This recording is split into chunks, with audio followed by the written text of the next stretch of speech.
Musk has become $138 billion richer. Zuckerberg has become $49 billion richer. And Bezos has become $28 billion richer since Election Day. 60% of Americans live paycheck to paycheck. 85 million Americans are uninsured or underinsured in terms of health care. Does anyone really think that the oligarchs give a damn about ordinary? Trust me, they don't. Mr. President, we are living in an extremely dangerous time.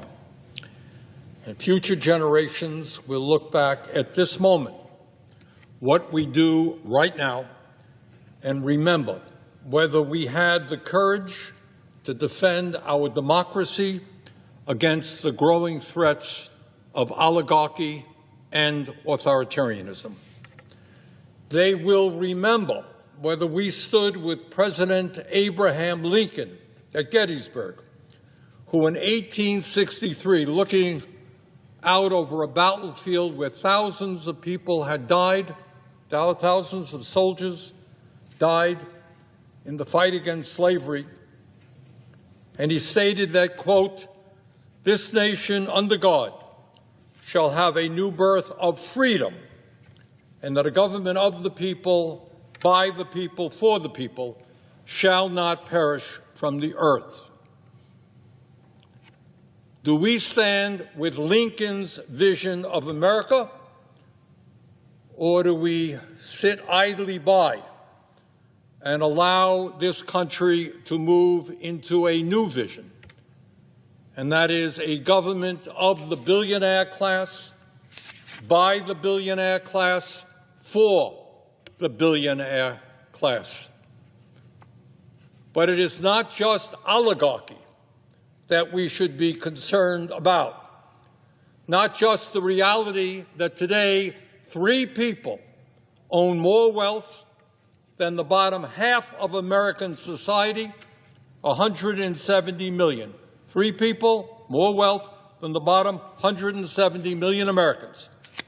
It is not just that the gap between the very, very rich and everyone else is growing wider, and it is not just that we have more income and wealth inequality today than we have ever had.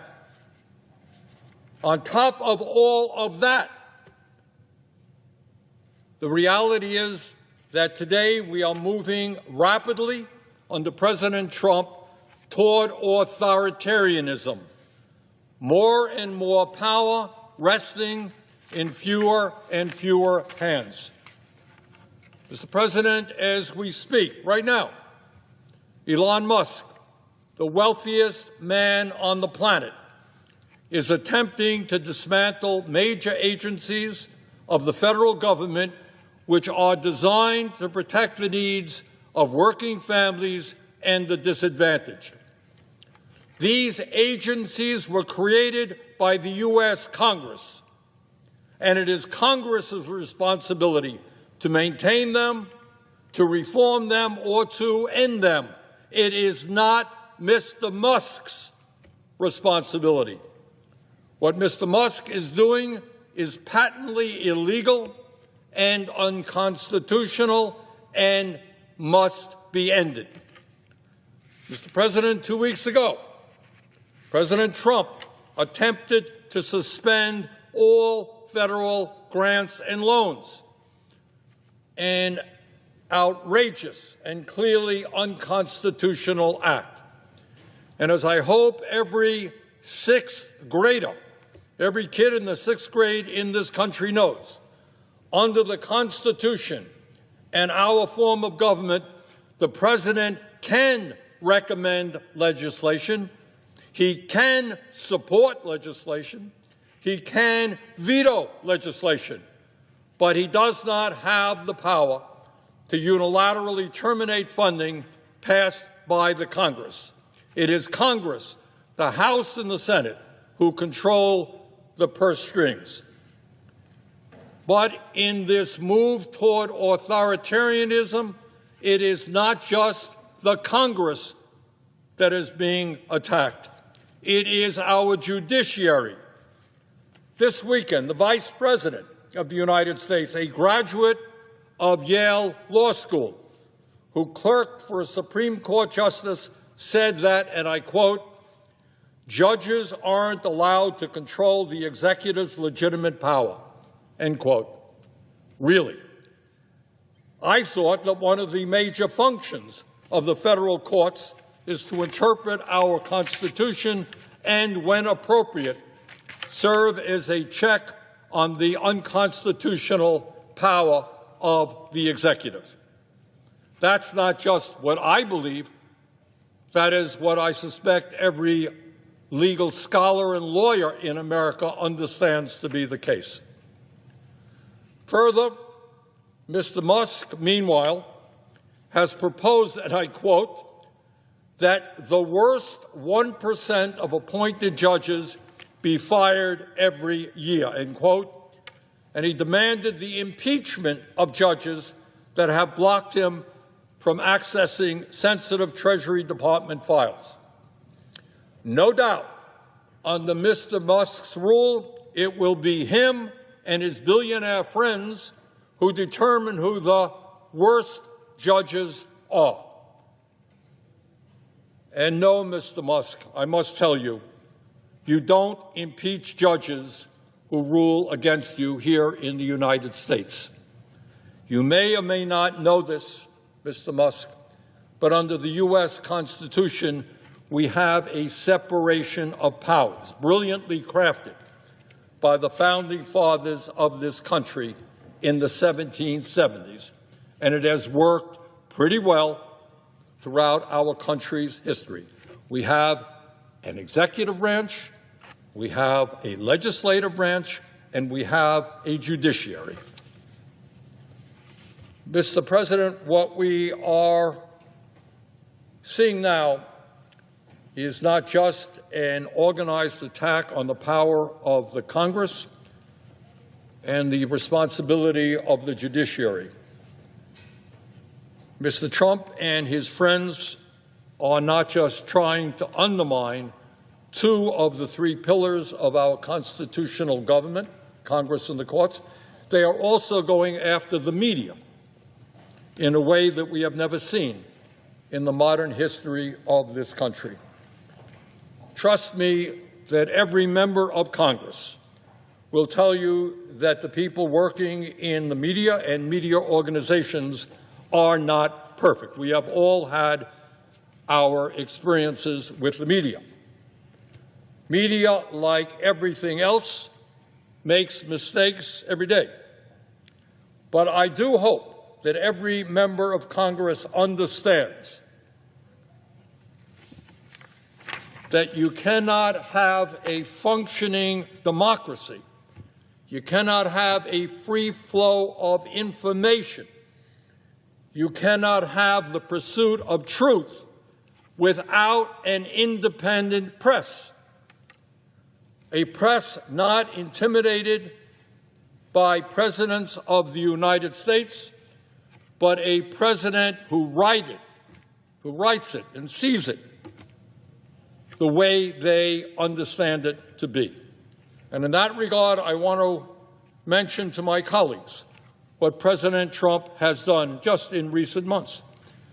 Mr. Trump has sued ABC and received a $15 million settlement. He has sued Meta, the parent company of Facebook and Instagram, and received a $25 million settlement. He has sued CBS and its parent company Paramount and is right now in negotiations over a settlement. He has sued the Des Moines Register for a poll results that he didn't like, and his FCC is now threatening to investigate PBS and NPR, major news outlets in our country. In other words, we have a president of the United States who is using his incredible power and the power of his agencies to go after media in this country who are saying and doing things he does not like. How are we going to have an independent media if journalists are looking over their shoulders, fearful that their reporting will trigger a lawsuit from the most powerful executive in the world. Mr. President, in the midst of all of this, I think that now is the time to ask a very, very simple question, something I think that is on the minds of millions of Americans. What do Mr. Musk, Mr. Trump, and their fellow billionaires really want? Now, it's not really taking over Greenland, the Panama Canal, all that stuff. The real question is, what is their end game? What is their goal? What are they striving for? And in my view, the answer really is not complicated. It is not novel. It is not new.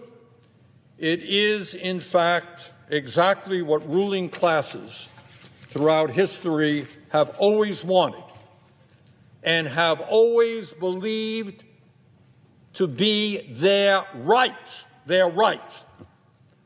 and that is more power for themselves, more control for themselves, and more wealth for themselves.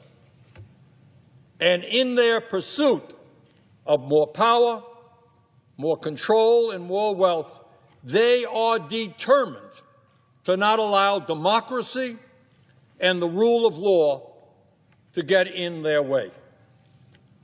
For Mr. Musk and his fellow oligarchs, the needs, the concerns, the pain, the ideas, the dreams of ordinary people are simply an impediment to what they, the oligarchs, are entitled to. And that is really what they believe. They are entitled to all of the wealth and the power they have, and they are determined to stop anyone who gets in their way. Mr. President, this process, this phenomenon that is going on right now is not the first time that we have seen this in our country's history. As I think many Americans understand, in pre-revolutionary America, before the 1770s, before the creation of the United States and the writing of our Constitution, the ruling class of that time governed through a doctrine called the divine right of kings.